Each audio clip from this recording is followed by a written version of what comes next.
Salam, xoş gördük.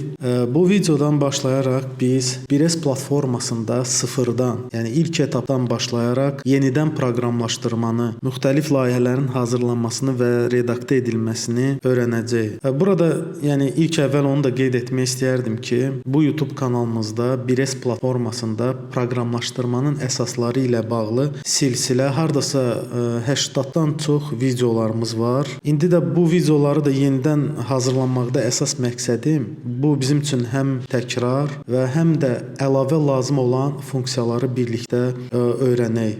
Və ən əsası da bu videolarda 1S platformasının upravляемый formu, yəni idarə etmə formalarında, idarə etmə, yəni ki, rejimində proqramlaşdırmağı öyrənəcəyik. Dərsləri birlikdə öyrənmək üçün sizə 1S platforması lazım olacaq ki, yəni biz birlikdə bu videoda öyrənəcəyimiz və praktiki görəcəyimiz işləri tətbiq eləyə bilək. Bunun üçün sizlərə 1S platformasının tam funksional və ən son versiyalarından hər hansını birini əldə etmək üçün indiki bu videomuzun təsvir bölməsində həm proqramın təminatını yükləmək və rəsmi community lisenziyasını da əldə etmək üçün saytın linkini paylaşacağam. Oradan rahat şəkildə platformanı, yəni proqramını yükləyib öz kompüterinizə yaza bilərsiniz. Community lisenziya, yəni 1S şirkəti tərəfindən, yəni sırf proqramçılar üçün 1S platformasında proqramlaşdırma işi ilə məşğul olanlar üçün nəzərdə tutulmuş və demək olar ki, heç bir məhdudiyyəti yoxdur, yəni tam funksionaldır. Bu lisenziyada, yəni ki, sadəcə olaraq öz uçotunuzu aparmaq və onunla hər hansı bir müəssisəsinin uçotunu aparmaq, belə uçotu aparmaq üçün istifadə eləmək qadağandır. Yəni siz bunun üçün, yəni rəsmi uçot aparmaq və proqramı tam funksional işlətmək üçün gərək 1S şirkətindən rəsmi lisenziyanı alasınız. Əgər qeyd etdiyim kimi siz videonun təsvir bölməsində paylaşdığım linkdən 1S platformasını yükləyib kompüterinizdə, yəni kompüterinizə əlavə etmisinizsə və onun ustanovkası, yəni yüklənməsi düzgün keçibsə, sizin ekranınızda 1S-in baxın bu şəkildə ikonası işarəsi olacaqdır. Bu o deməkdir ki, yəni 1S platforması sizin kompüterdə uğurla quraşdırılıb. Gəlin indi biz onu işə salaq. Bunun üçün həmin işarənin üzərinə 2 dəfə sıxırıq və qarşımıza baxın bu şəkildə belə bir pəncərə açılacaqdır. Gördüyünüz kimi hal-hazırda burada informasiyon bazı, yəni bazalarımızın siyahısıdır və hal-hazırda o boşdur, tərtəmizdir. Heç bir, yəni ki, bazamız bu dəqiqə platformaya əlavə edilməmişdir. Gəlin biz də burada ilk bazamızı, yəni bu tədris, bu video dərsləri ərzində öyrənəcəyimiz bütün proqramlaşdırma ilə bağlı məsələləri tətbiq etməyimiz üçün istifadə edəcəyimiz bazanı siyahıya əlavə eləyək. Bunun üçün Добавить düyməsinin üzərinə sıxırıq və qarşımıza belə bir pəncərə açılır və burada bizə 2 təklif var. Создание новой информационной базы, bir də добавление список существующих информационной базы. Yəni birinci yeni bazanın əlavə edilməsi, baxın bu və ikinci bu işarə olan təklif mövcud olan bazanın əlavə edilməsi. Yəni bu nə deməkdir? Yəni artıq əgər sizin kompüterinizdə hər hansı bir baza varsa, siz o bazanı bu siyahıya əlavə etmək istəyirsiniz və sonra da onunla istifadə etmək üçün bunu seçəcəksiniz. Ancaq bizim indi hal-hazırdakı halımızda biz sıfırdan yeni baza yaratmalıyıq və bu səbəbdən də bu Создание новой информационной базы işarəsini qoyub Далее növbəti düyməsinin üzərinə sıxırıq və qarşımıza yeni digər növbəti bu pəncərə açılır. Və bu pəncərədə də bizə təklif olunur ki, создание информационной базы из шаблона və создание информационной базы без конфигурации для разработки новой конфигурации или загрузки выгруженной ранее информационной базы. Bu nə deməkdir? Создание информационной базы из шаблона o deməkdir ki, əgər siz rəsmi agentlik şirkəti tərəfindən hər hansı bir hazır, yəni tipovoy, yəni hazırlanmış, şirkət tərəfindən hazırlanmış bir konfiqurasiyanı öz kompüterinizə yükləmisinizsə, onların siyahısı burada olacaqdır. Yəni bu ola bilər UT, ola bilər ERP, elə ola bilər mühasibatlıq uçotu ilə hazır konfiqurasiyalar var. Onları siyahıdan seçib onu əlbəttə bir növ baza kimi yarada bilərsiniz. Ancaq biz qeyd etdiyim kimi proqramlaşdırmanı sıfırdan öyrəndiyimiz üçün sıfırdan özümüz bazanı yaradacaq, konfiqurasiyanı daha doğrusu yaradacaq.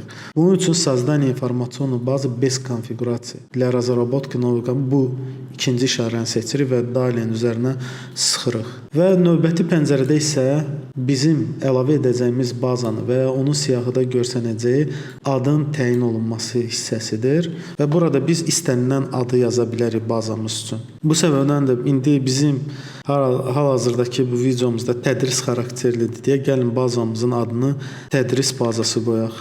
Tədris bazası. İstənilən adı verə bilərsiniz. Və burada görürsünüz bir dənə də aşağıda sizin bazanız harada yerləşəcəyi haqqında sizdən təklif istəyir.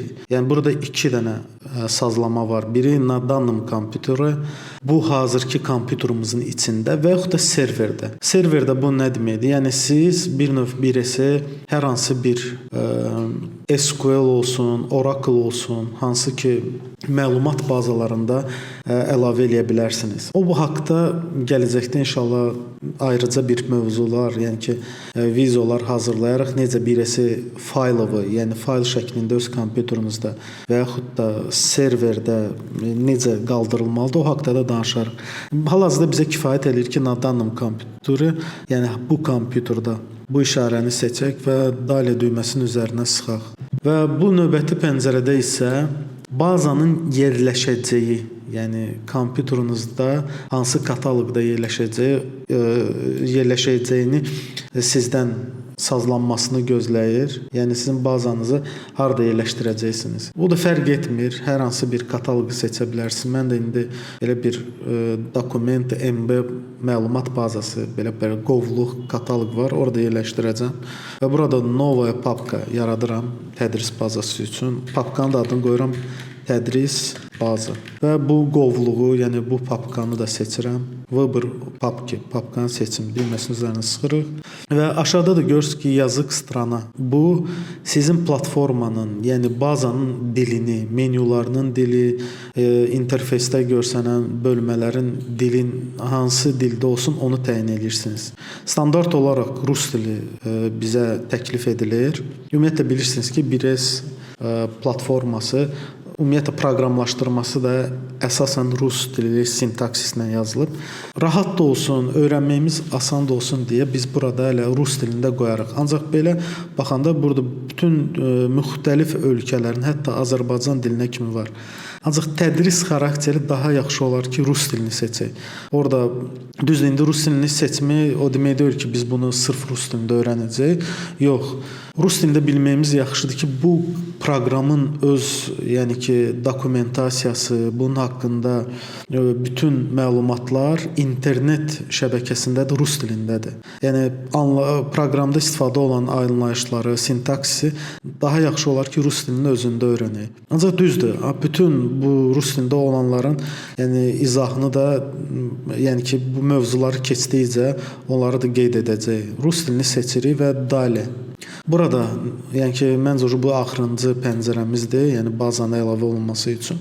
Bizdən müəyyən sazlamalar tələb olunur. Burada gördüyünüz kimi, укажите параметры запуска, proqramın işə salınması parametri. Yəni bu haqla da biz belə, yəni ki, dərs müddətində də ətraflı məlumat verəcəyik. Sadəcə olaraq выбрать avtomatik olaraq seçilsin.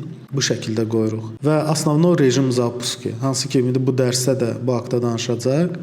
Görürsünüz, proqramın, yəni platformanın birəsin icra olunma, yəni işə salınma rejimləri var və bunlardan Tonki klient, web klient və yaxud da toast klient, baxın bu şəkildə rejimləri mövcuddur. Bunu da hal-hazırda выбрите avtomatik, yəni avtomatik olaraq bunu seçirik və Готово üstlərinə burada elə necə görürsüz sazlamalı bu şəkildə qalmağı, yəni kifayətdir. Готово üzərinə klikləyirik. Və gördüyünüz kimi yeni bazamız bizim 1S-in ilk pəncərəsinə bu siyahıya əlavə olunmuş oldu. Hətta aşağıda da bazanın yerləşdiyi kataloqda bizə bu şəkildə təqdim olunur.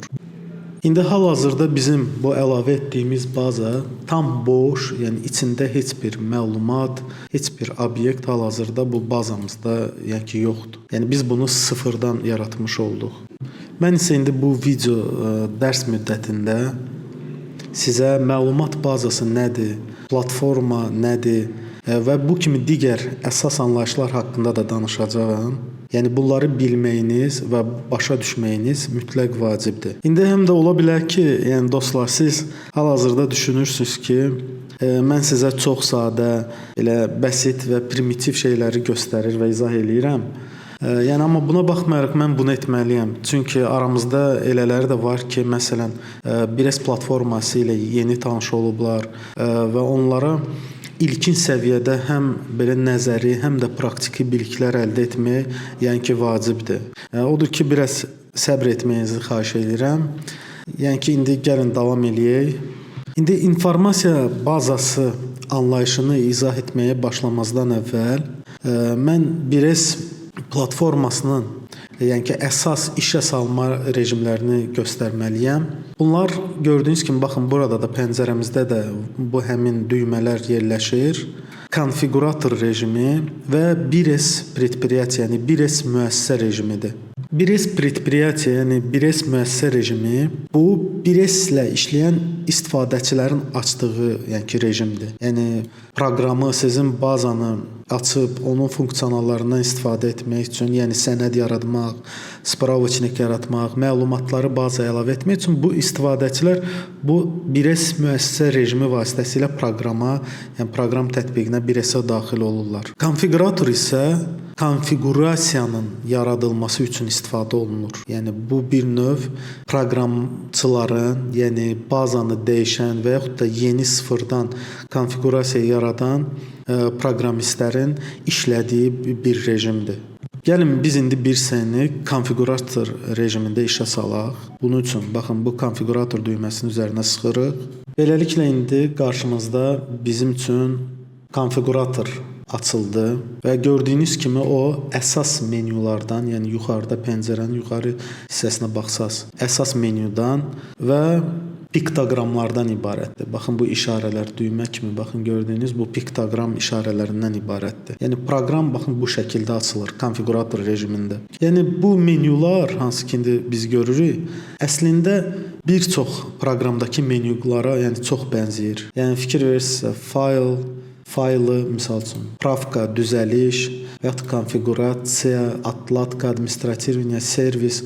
Bunlar bir çox proqramlarda buna oxşar. Demək olar ki, belə eyni menyular mövcud olur. Daha sonra isə bu aşağıda, ondan bir pillə aşağıda piktoqramlar, yəni bu şəkilli ikonalar gəlir gördüyünüz kimi. Və nəhayət burada bizə belə ən vacib olan alət baxın budur. Открыть konfigurasiya. Konfigurasiya obyektləri ağacını, yəni açmağa imkan verən baxın bu dünyadır. İndi hal-hazırda onun üzərinə sıxdıq və konfigurasiyanın, yəni bu bizim 1S platformasının konfigurasiya obyektləri ağacıdır. Baxın bu hissə indi hal-hazırda qarşımızda açıldı. Baxın, konfigurasiya obyektləri ağacı vasitəsilə, yəni buradakı obyektlər vasitəsilə bunlara həmçinin də meta obyektlər, meta danlı, meta məlumat, yəni meta məlumat obyektləri də deyirlər. Bunlar, yəni developer, yəni proqramçılar bunların vasitəsilə öz yeni konfigurasiyalarını yaradırlar. Yəni indi hal-hazırda görürsünüz ki, bomboşdur. Heç bir obyekt, meta məlumat,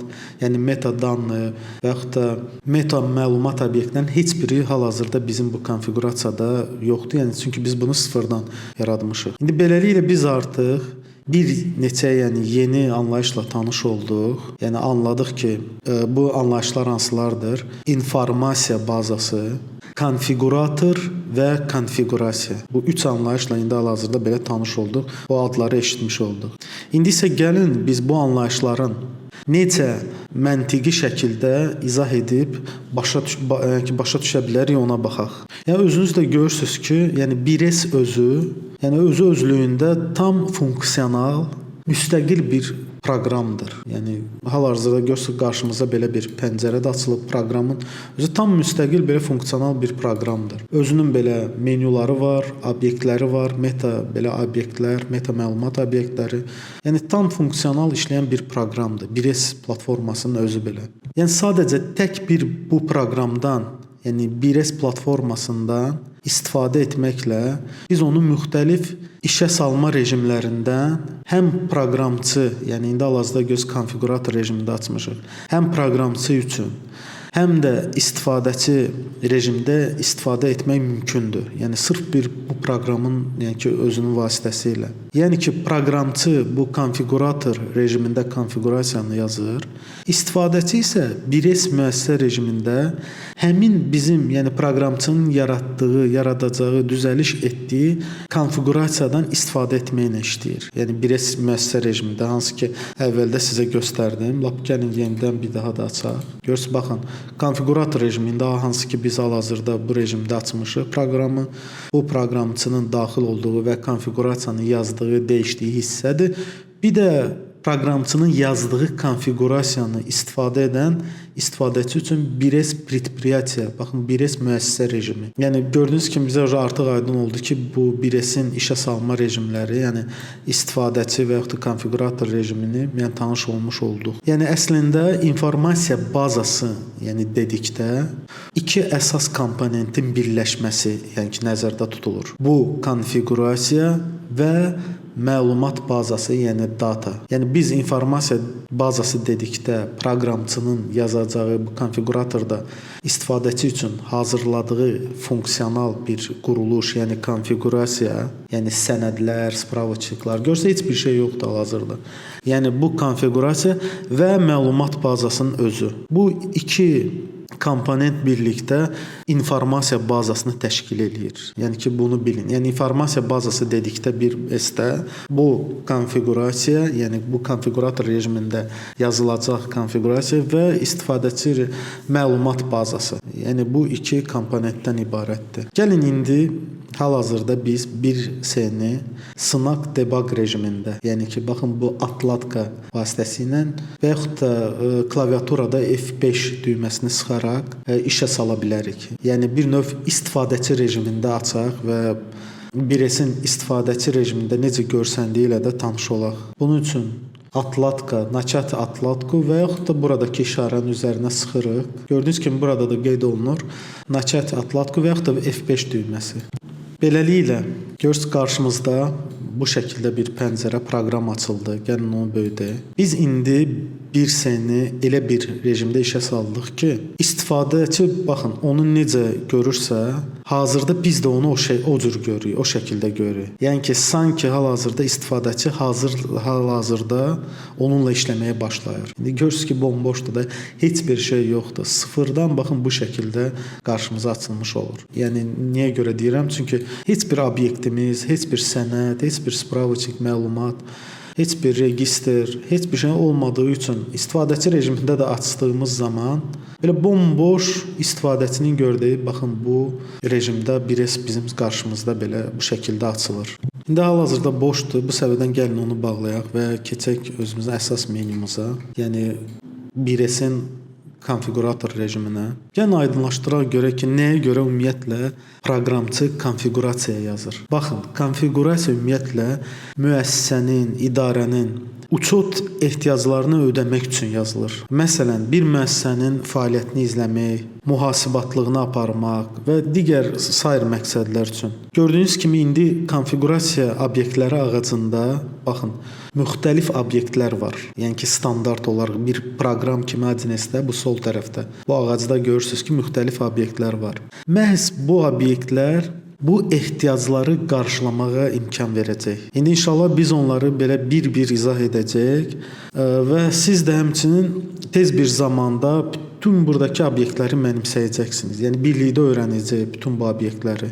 Proqramçı da bu obyektlərdən istifadə etməklə konfiqurasiya, yəni bir alət, proqram təminatı, proqram həlli, bir rus dilində desək prikladnoy решение, proqram həlli yaradacaq ki, istifadəçi sonradan bu həll ilə, yəni bu proqram təminatı, bu baza ilə işləyə bilsin. Yəni bir növ biz konfiqurasiyanı bir kompakt diskə bənzədə bilərik. Bizim hal-hazırda kompüterumuzda burada həmin bu konfiqurator, yəni ki, baxın, burada bir növ götürək ki, konfiqurator bizim, baxın, bu konfiqurator bizim kompüterdir. Yəni kompüter burada konfiqurator və yaxud da platforma nəzərdə tutulur. Konfiqurasiya isə bir növ kompakt diskdir. Yəni biz birisi, yəni ki, konfiqurasiyanı bir kompakt disk kimi götürə bilərik. Yəni sizin tutaq ki, kompüterinizdə çoxlu kompakt disklər ola bilər. Diskin içində mahnılar ola bilər, filmlər ola bilər.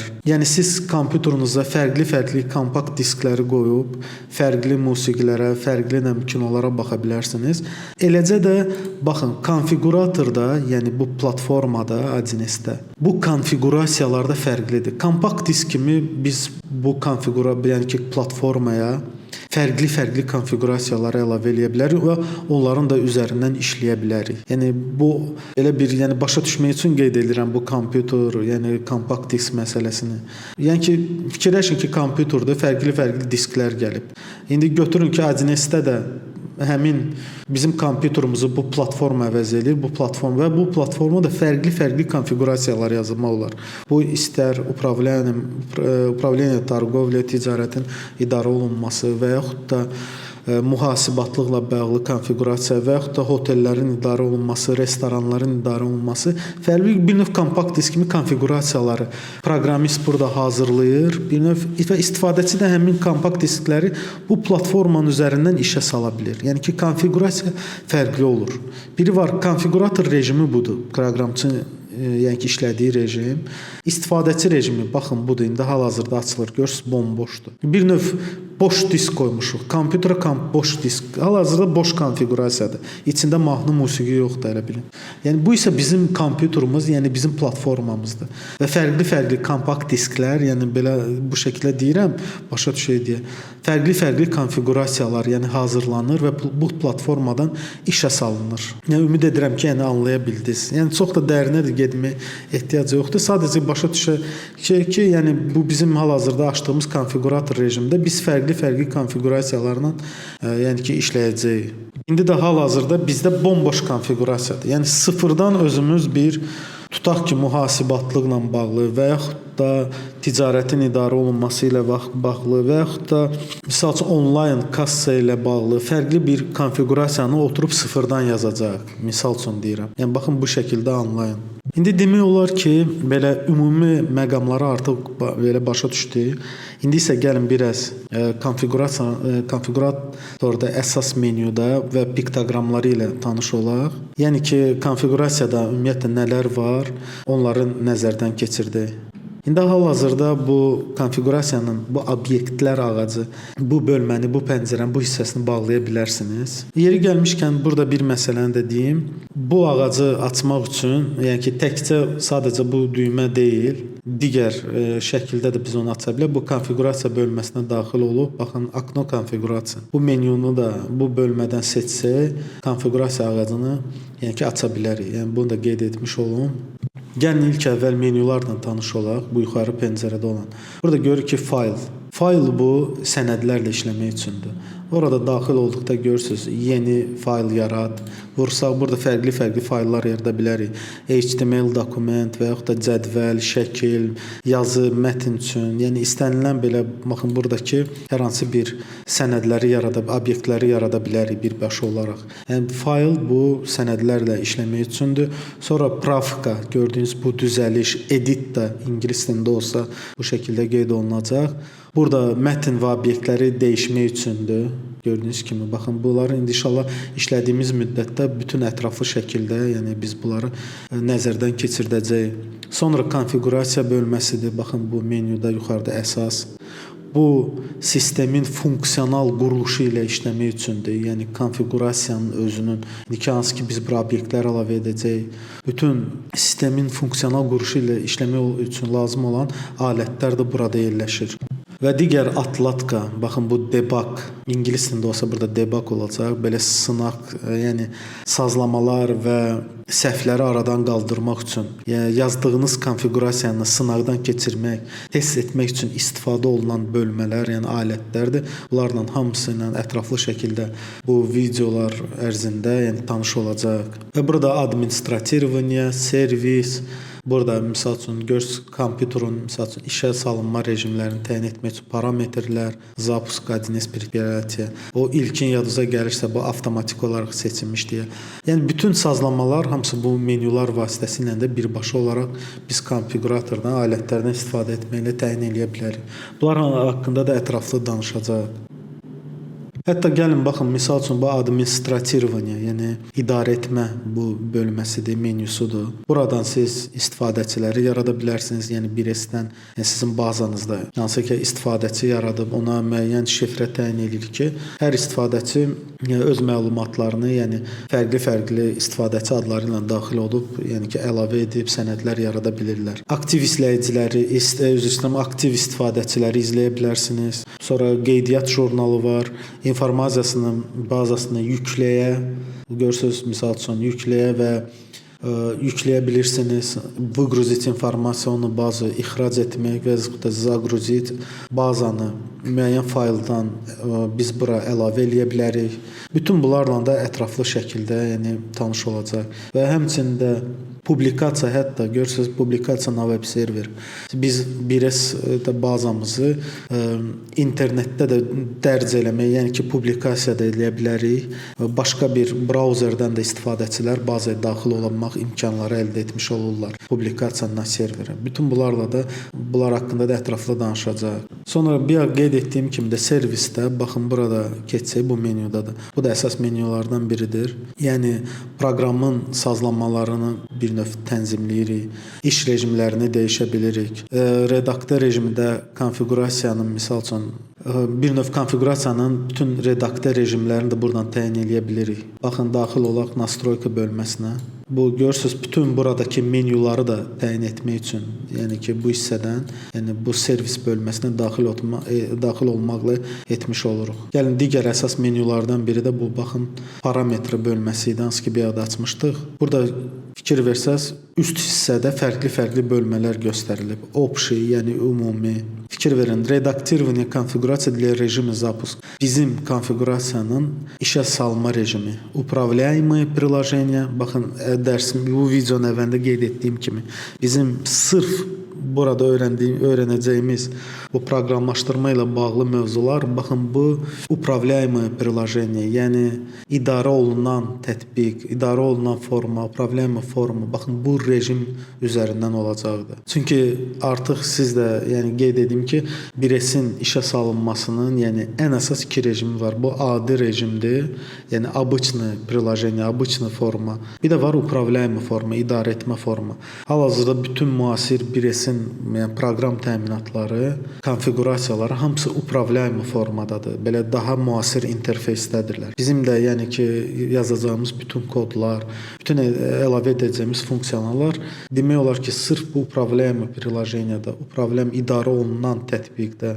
idarə olunan formada istifadə etməklə olacaqdır. Həmçinin də biz bu idarə olunan tətbiqi də və adi, обычный forma, adi tətbiqi də onları haqqında da belə ətraflı inşallah izah edəcəyik. Gəlin bu menyunu da hal-hazırda hələlik bağlayaq. İndi isə gəlin bu menyudan sonra aşağı hissədə olan piktoqramları da nəzərdən keçirdək. Görək burada maraqlı nələr var. Baxın, burada belə əsas, misal üçün, bu sintaksis köməkçi, sintaksis помощник adlı bir alət var. Bu köməkçi sizə sistemin daxili dili ilə, sintaksis dili ilə tanış olmaqda yəni çox köməklik edəcək və özünüz də görəcəksiniz, biz kod yazarkən nə qədər biz bundan istifadə edəcəyik. Yaxın onu açsaq, belə bir sintaksis köməkçinin pəncərəsi açılır və demək olar ki, BIRES platformasının bütün obyektləri haqqında, bütün məlumat obyektləri olsun, bütün metodları, sazlamaları haqqında, kodların yazılışı qaydası, konstruksiyaları haqqında bütün məlumatlar bu sintaksis köməkçidə var və biz bunu da çox istifadə edəcəyik. Çox faydalı bir bölmədir, yəni bu sintaksis köməkçi, sintaksis помощник. Biz burada müxtəlif prosedurları, funksiyaları axtaracaq, onların necə işlədiyini, nə üçün lazım olduqlarını da öyrənəcəyik. Adi götürək, misal üçün, gəlin hər hansı birinə baxın, daxil olaq. Globalный kontekst, misal svойства, sazlamaları. Gördüyünüz kimi bütün BIRES platformasının sintaksis dili bu köməkçinin içərisində məlumat üçün, kömək etmək üçün əlavə edilmişdir. Hamısı haqqında da belə geniş məlumatlar inşallah veriləcək. Yəni qeyd etdiyim kimi bu qısa lakin faydalı izahatlar sizə gələcəkdə, xüsusilə də BIRES müəssisəni daha dərindən öyrənməyə başladığınız ilk vaxtlarda çox faydalı olacaqdır. Sonra da bu piktoqramlar işarəsindən Pokazat informasiya proqram haqqında məlumatları burada daxil olsaz, az da göz ki bizim əlavə etdiyimiz konfiqurasiya, tədris bazası da onun yerləşdiyi kataloqda baxın bu şəkildə buradan görə bilirsiniz və hətta rejimi də faylov rejim. Hansı ki bizdən əvvəldə bazanı yaradarkən təklif olunan server variantı və faylov variantı var idi. Biz orada faylov variantı seçmişdik. Yəni faylov rejim dedikdə bu, yəni lokal rejim. Yəni hal-hazırda məlumat bazası baxın bu kataloqda yerləşir. Yəni SQL və yaxud da digər hansısa bir server proqramında deyil. Yaxşı, indi gəlin bunu da bağlayaq. Keçək bizim əsas obyektimiz olan konfiqurasiya obyekti ağacına. Baxın bunun üzərinə vururuq və konfiqurasiyanın obyektləri ağacı bu şəkildə açılır. Burada yuxarı fikir versəz, baxın bu birinci işarədə, menyuda görəcəksiniz ki, bizim konfiqurasiyamız, yəni ki biz burada konfiquratorda qeyd etdiyim kimi istifadəçinin işləyə bilməsi üçün bir konfiqurasiya yazırıq, bir kompakt disk yazırıq. Yəni bir sadə dildə ki izah etmək istəyirdik. Və burada görürük ki bizim konfiqurasiya sadəcə olaraq konfiqurasiya adlanır. Yəni ki bu da belə ciddi və maraqlı görünmür də. Ona görə gəlin buna bir başqa ad qoyaq. Yəni təklif edirəm ki, məsələn adını da elə qoyaq tədris konfiqurasiyası. Bunun üçün onun üzərinə klikləyirik və gördüyünüz kimi bu svojstva pəncərəsi açılır. Bu sazlama pəncərəsi. Və yaxud da bunun üzərindən sağ düyməni sıxıb bu belə də daxil ola bilərik. Ya alt enter və yaxud da svojstva bu sazlamalar bölməsini seçirik. Bu pəncərə açılır. Burada bütün bizim əsas, yəni ki bu konfiqurasiyamızın baza sazlamaları baxın bu bölmədədir, bu svojstva. Gördüyünüz kimi gəlin bunu belə də aça da bilərik. Sonra yerindən tezdən yerinə də qaytara bilərik. İndi adı dəyişmək üçün, yəni buna bir maraqlı ad qoyaq. Gəlin adını qoyaq tədris konfiqurasiyası. Bu şəkildə də yazaq. Çalışaq ki, ümumiyyətlə bir şey də qeyd edeyim. Əgər ingilis latin hərflərindən istifadə eləyiriksə, bu zaman ə, i, ü bu hərflərdən istifadə eləməyək. Çünki bir növ sistem dili latin dilində olanda da ingilis dilidir və rus dilində də olan bu kiril əlifbalarıdır. Heç olmasa bunu belə eləyək. Tədris əvəzinə, ə-nin əvəzinə, yəni ki sonra gələcəkdə də digər proqramçıların da rahat işləyə bilməsi üçün və yaxud da hansısa bir növ gələcəkdə belə hər hansı bir düzdür ehtimal azdır, xətaların yaranması üçün çalışaq latında, yəni ki sırf belə ingilis sayağı yazaq da, tədrisi tədris kimi yazaq. Bu şəkildə ə, i, ü hələlik də yəni öyrəndiyimiz müddətdə tədrisin əvəzinə ə-nin əvəzinə eyni istifadə eləyib. Bu şəkildə yazaq. Tədris konfiqurasiyası adını dəyişək bu şəkildə. Ə də yaza bilərsiniz, problem deyil. Sizə necə rahatdır. İndi öyrəşmişəm, yəni bu şəkildə yazıram. Konfiqurasiyası. Tədris konfiqurasiyası. Bir də ki, diqqət edin ki, obyektin adında müəyyən standartlara, yəni ki, uyğunluq vacibdir. Məsələn, 2 sözlü addır da görsün tədris konfiqurasiya. Əgər sırf bu obyektin ki adıdır deyə konfiqurasiyada, yəni bu platformada. Bu səbəbdən biz bunları bu şəkildə ayrı yaza bilmərik. Görürsüz, hətta xəta verir. Bu belə bəzi yəni ümumiyyətlə proqramçılar bilirlər, camel case elə qaydasına yəni ki uyğun olaraq yazılmalıdır. Yəni adlarda boşluq olmamalıdır. Yəni baxın bu şəkildə. Ancaq sinonim bölməsində isə görürsüz özü də avtomatik olaraq yaratdı. Hətta bunu ə hərfi ilə yaza bilər. Yəni istifadəçi baxın bu şəkildə görsün. Konfiqurasiyası. Yəni qeyd etmək istədiyim odur ki, obyektlərin adını çalışaq ki, belə camel case-ə, yəni müəyyən qaydalara, standartlara uyğun olsun. Ancaq sinonimdə nə istəyirsiniz yazın. Bir lap mötərizə ilə yazın. Nə istəsəz fərq etmir. Yəni bu sinonim də istifadəçinin görəcəyi hissədir. Yəni bunu konfiquratoru, yəni proqramlaşdıran insanlar görür. Yəni bu adı, verdiyimiz obyektlərə adı. Ancaq sinonim isə bu istifadəçi tərəfdə interfeysdə görsənən ad olacaq. Yəni burada bu sahələrdə boşluqlara və bəzi simvollara yəni ki, icazə verilmir. Ancaq sinonim hissədə hansını istəsəz rahat şəkildə qeyd edə bilərsiniz. Gəlin indi hal-hazırda etdiyimiz bu dəyişiklikləri yaddaşa verək. Yəni hal-hazırda biz sıfırdan yaratdığımız bir növ konfiqurasiyada ilk dəyişiklikləri etdik. Hələ ki kod yazmamışıq. Yəni bir növ belə sazlamalarda dəyişiklik etdik, çox sadə.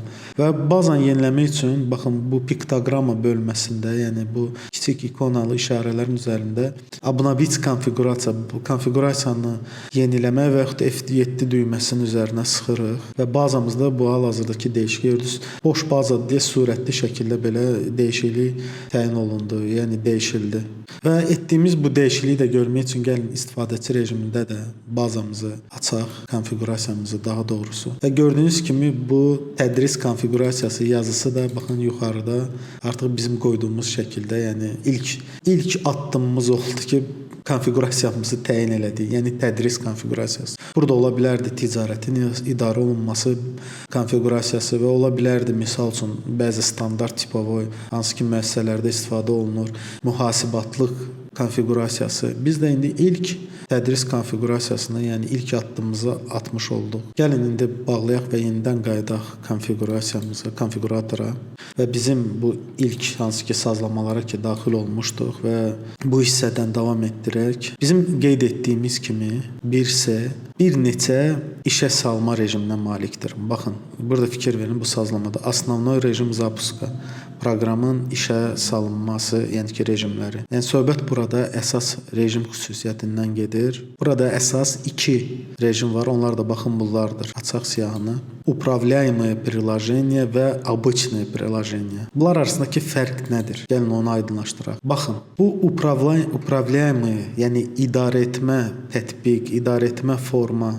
Baxın, bu rejim proqramçı tərəfindən, yəni ki, yaradılmış obyektlər, məsələn, indi gələcəkdə indi keçdikcə özünüz də görəcəksiniz, spravçniklar olsun, yəni kataloqlar olsun, sənədlər olsun və s. bütün obyektlər avtomatik olaraq istifadəçi interfeysini qurmağa imkan verir. Yəni biz hər hansı bir obyekt əlavə etsək, avtomatik olaraq platforma onun üçün, yəni istifadəçi rejimində menyularını, interfeysini təyin edəcək. Yəni bir növ proqramçı üçün, yəni ki, proqramlaşdıran adam üçün çox rahatçılıq, yəni ki, edir və bizim tezdən sıfırdan özümüzün forma yaratmağımıza, formalar əlavə etməyimizə ehtiyac qalmır.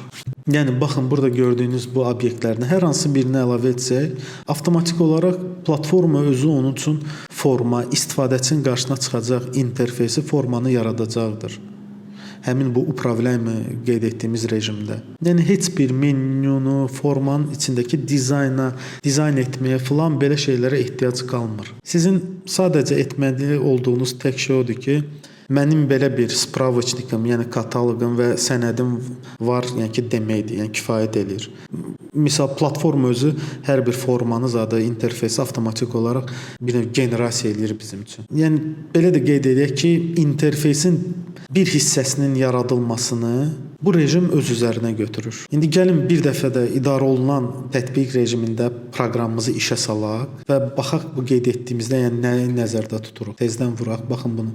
Naçat atlatko və yaxud da servisə girib 1S предприятие müəssisə bu düymənin üzərinə sıxıb 1S istifadəçi rejimində açırsınız. Baxın, bu indi qarşımıza, yəni açılan bu pəncərə, bu proqram idarə olunan tətbiqdir. Yəni управляемый приложение, управляемый bir növ upravляемый rejimdir. Görünüşsə də görürsüz ki, belə müasir istifadəyə belə hazır bir interfeys təqdim olunub bizə. İndi isə gəlin upravляемый rejimi bağlayıb buradan. Keçirdik bunu обычный rejimə və fərqə baxaq. Baxın buradan gördünüz.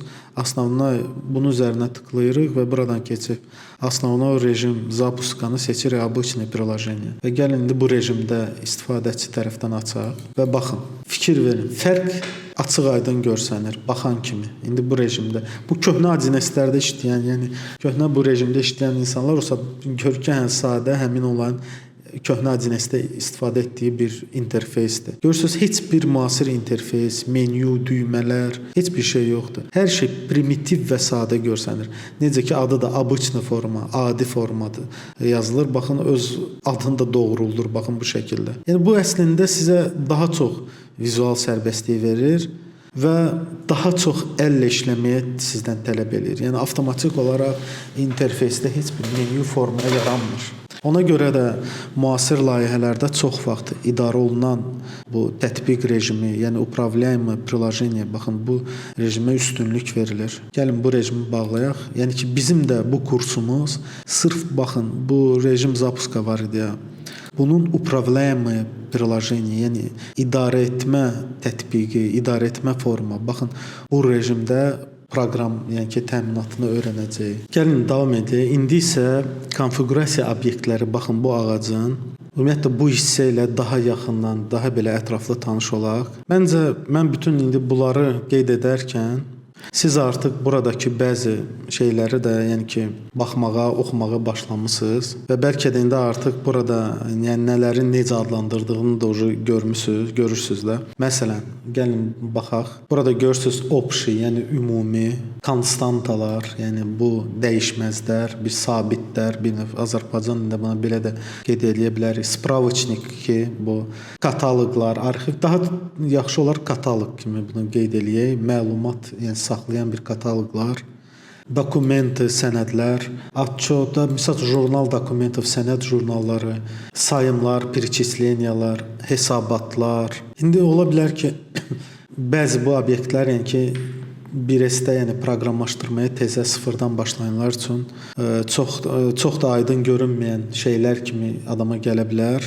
Gəlin indi mən sizə bunların hər biri haqqında belə daha ətraflı danışım. Yəni qeyd etdiyimiz kimi meta məlumat obyektləri, hansı ki bu konfiqurasiyanın obyektlərin ağacında gördüyümüz, hansı ki qeyd etmişdik ki, bunlara meta məlumat obyektləri də adlandıra bilərik. Bütün bu elementlər artıq dediyim kimi proqramçının əsas alətləri olacaq. Yəni bizim öyrənəcəyimiz, yazacağımız bütün kodlar baxın bu elementlər bu obyektlərlə bağlı olacaq. Bu obyektlər vasitəsilə də konfiqurasiya qurulur. Yəni istifadəçi üçün istəyir mühasibatlıq olsun, istəyir hər hansı bir başqa ticarətin idarə edilməsi olsun.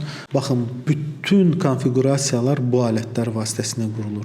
Bir növ 1S platformasında nə istifadəçi rejimdə nə görürsünüzsə, hamısının kökü baxın buradadır. Biz bunları da öyrənəcəyik inşallah. Yəni bu obyektlər sadəcə olaraq formallıq üçün yaradılmayıb. Məsələn, görürsünüz burada spravочникlər var, hansı kataloqlar var, sənədlər var. İndi əgər biz götürüb bir müəssisənin iş prinsipindən baxsaq, orada həmişə nə olur? Arxivlər, misal üçün, işçi siyahısı, məhsulların, təchizatçıların siyahısı, məhsulların adları. Baxın, hamısı bu spravочникdə olacaq. Və yaxud da sənədlər, bu dokumenti.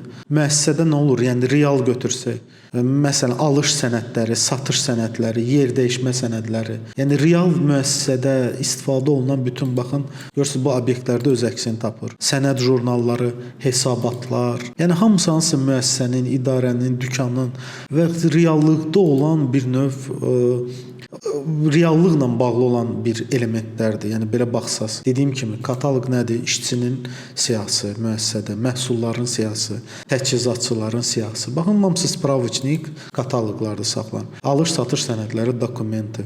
Yəni bir növ öz əksini tapmış olur burada. Yəni bu konfiqurasiya obyektləri ağacında gördüyünüz hər bir element real bir müəssisədə mövcud olan strukturun proqramdakı əksidir. Yəni bunu belə başa düşün. Yəni başqa sözlə də bir şeydə gördüklərimiz real müəssisə həyatının proqramlaşdırılmış modelidir. Yəni reallıqda olan bir müəssisənin, dükanın bu konfiqurasiya odur ki, real müəssisə həyatının proqramlaşdırılmış bir modeli olacaq. Baxın, bu 1S də ona görə sırf, yəni ki, bu sahədə istifadə olunur, bu platforma. Və yəqin ki, indi siz də artıq təxmin edirsiniz ki, məsələn, uçot sistemi kimi hər hansı bir sistemi qurmaq istədikdə hazır konfiqurasiya obyektlərindən istifadə etməklə yəni bunu yaratmaq istənilən başqa proqramlaşdırma mühitlərində eynisini əllə sıfırdan yazmaqdan qat-qat asan və daha sürətlidir. Yəni siz keçsəz başqa bir proqram dilinə, misal üçün hansısa bir uçot sistemi qurmaq istəsəz, siz indi burada gördüyünüz artıq hazır ki A1S platforması bizə təqdim edir. O obyektləri gərək sıfırdan yazasınız, əllə yazasınız. Amma baxın 1S platforması artıq bizə bu real, belə bir reallıqda olan hər hansı bir məqsədin, uçotun bütün struktur belə reallığının bir növ elementlərini burada əks etdirir bizə. Ümid edirəm ki, yəni başa düşürsünüz nə demək istəyirəm. Yəni ki, məhz buna görə də bir səydəki obyektlər, bu istər spravçniklər olsun, sənədlər olsun, hesabatlar olsun, bizim gündəlik həyatda gördüyümüz real anlayışlara çox bənzəyir. Burada bir məsələni də, mühüm məsələni də qeyd edeyim ki, ümumiyyətlə 1S, yəni 1C ümumi bir standart yaratmağa çalışır. Ona görə də, yəni proqramçıya sərbəst şəklində özünün yeni bir, baxın burada gördüyünüz meta obyektlərdən hər hansı birini özünün yaratmağına imkan vermir. O bizə bunları verib, bu meta obyektləri və deyir ki, öz uçot sistemi, öz hansı idarə etmə sistemini nəyi qurmaq istəsən, bu obyektlərdən istifadə et. Yəni biz burada məsələn özümüzdən yeni bir obyekt növü yarada bilməyəcəyik. Tutaq ki, seyf, misal üçün divar olsun və ya başqa bir fantaziya obyektini yaratmaq imkanına malik deyilik burada. Yəni 1S platformasında belə şeylər mümkün deyil. Ancaq bunun əvəzində isə bizə 1S platforması bu mövcud obyekt növlərini baxın hazır şəkildə, rahat şəkildə bizə verir. Bu sənədlər olsun, spravçnik, arxiv, kataloqlar olsun, hesabatlar olsun və bizim işimizi hansısa bir uçot sistemini yaratmaq, funksionalını yaratmaq, mühasibatlığı aparmaq üçün yaradacağımız konfiqurasiya artıq obyektləri bizim üçün hazır verib. Gördüyünüz kimi adları registr, buxalteriya. Yəni biz hazırdır. Yəni bizim yazacağımız, öyrənəcəyimiz kodlar da yəni ki çox rahat olacaq. Və biz hətta indi dərs müddətində də özünüz də görəcəksiniz. Demək olar ki sıfırdan ki başlayırıq. Hər bir bu obyektlər, onların metodları, svojstva, xassələri, funksiya prosedurları ilə hamısı ilə tanış olacaq. Lakin bir şey də qeyd edim, yəni ki bu deməkdir ki obyekt bizə imkan vermir, yəni istədiyimizi yaratmaq. Ancaq tutaq ki mən bura indi spravçnik nə qədər istəsəm baxın əlavə eləyə bilərəm. Görürsüz, bunlar adı olacaq. Biri nomenklatura, biri orqanizasiya, müəssisə, fərqli kataloqlarını baxın bu şəkildə əlavə edəcək. Yəni istənilən qədər əlavə eləyə bilərik. Yəni bunları silək. Bütün bu obyektlərin yaradılması ilə, onların metodları, xassələri, sazlamaları ilə də ətraflı şəkildə tanış olacaq. Yəni bunları silim. Yəni bizi sonda da onu qeyd edim ki, yəni növ baxımından obyektlər, bu meta obyektlər məhduddur, amma say baxımından qeyri-məhduddur. Nə qədər istəsəz, neçə dənə istəsəz yarada bilərsiniz. Yəni qeyd etdiyim bu səbəblərdən də bu məqsəd, yəni ümumiyyətlə bu məqsədlə də 1S, o 1S platforması bizə yeni obyekt növləri yaratmağa imkan vermir. Çünki standartlaşdırmaya nail olmaq istəyir bir növ. Bu da o deməkdir ki, məsələn, başqa bir proqramçı və ya istifadəçi bir səyini açdıqda dərhal anlayır nəyin nə olduğunu, harda nə yerləşdiyini, harda nə ilə necə işləyəcəyini artıq aydın olur onun üçün. Yəni başqa proqramlaşdırma dillərindən fərqli olaraq. Və bu standart sayəsində də 1S ilə işləmək və bu platformada müxtəlif tətbiqlər, yəni həllər, prikladные решения belə adlandıraq, yəni proqram təminatları yaratmaq daha çox asan olur. Beləliklə də fikir verdiniz, mən burada tətbiq həll sözünü işlətdim. Yəni rus dilində ona prikladные решения, yəni proqram təminatı. Və bu çox zaman istifadəçinin konfiqurasiyaya verdiyi ad olacaq. Yəni tətbiq, proqram həlli, proqram tətbiqi, baxın bu şəkildə. Yəni proqramçı konfiqurasiya adlandıra bilər, istifadəçi isə, yəni bizim yazacağımız konfiqurasiyanı istifadə edən şəxs və yaxud da müştəri eyni şeyi tətbiqi həll kimi başa düşür və belə prikladные решения, tətbiqi həll, proqram təminatı kimi başa düşəcək. Buna görə də əgər siz tətbiqi həll, prikladные решения ifadəsini eşitsəniz, artıq bilirsiniz ki, bu nə deməkdir? Konfiqurasiya deməkdir. Konfiqurator da proqramçının, yəni inşallah sizin yazacağınız proqram təminatı sayılacaq. İndi isə zaman gəlib çatır ki, biz konfiqurasiya obyekti, yəni ağacı haqqında ümumi təsəvvürü, yəni ki, anladıq. İndi isə onu daha dərindən öyrənməyə keçəcəyik. Biz burada obyekt irəliləyəcək və 1S proqramçısının mütləq istifadə etdiyi əsas meta məlumat obyektlərini bir-bir nəzərdən keçirdəcək. Hazırsınızsa inşallah buna başlayacağıq. Ancaq istərdim ki, bu videonun bu hissəsində, yəni ki, etap-etap gedək.